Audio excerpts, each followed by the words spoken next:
ओशो अक्सर मुल्ला नसरुद्दीन की कहानियाँ अपने प्रवचनों में सुनाते थे, क्योंकि नसरुद्दीन की कहानियाँ केवल हास्य नहीं थी, बल्कि उनमें गहरी जीवन दर्शन की झलक थी।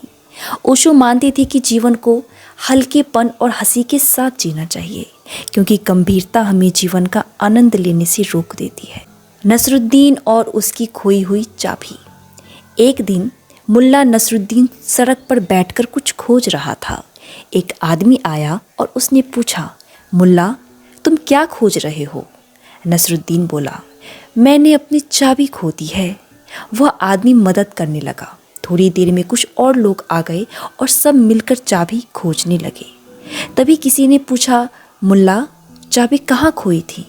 नसरुद्दीन बोला, घर के अंदर। सभी हैरान होकर बोले, तो फिर यहाँ बाहर क्यों खोज रहे हो?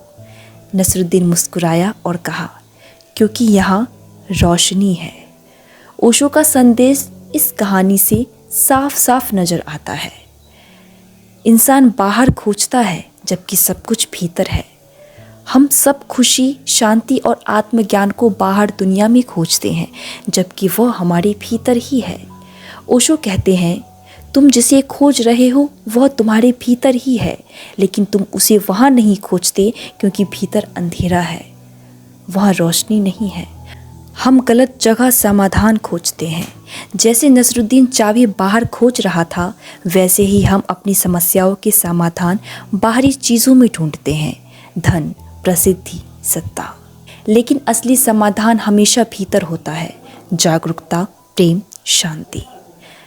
हम दिखावे और सुविधा को महत्व देते हैं। सिर्फ इसलिए कि बाहर रोशनी थी, नसरुद्दीन बाहर खोज रहा था। इस तरह हम आसान रास्ता चुनते हैं, भले ही वह गलत क्यों ना हो। ओशो कहते हैं, सत्य खोजने के लिए कठिन रास्ता पर जाना ही पड़ता है। आप मुझे कमेंट करके बताएं आपको यह वीडियो कैसा लगा।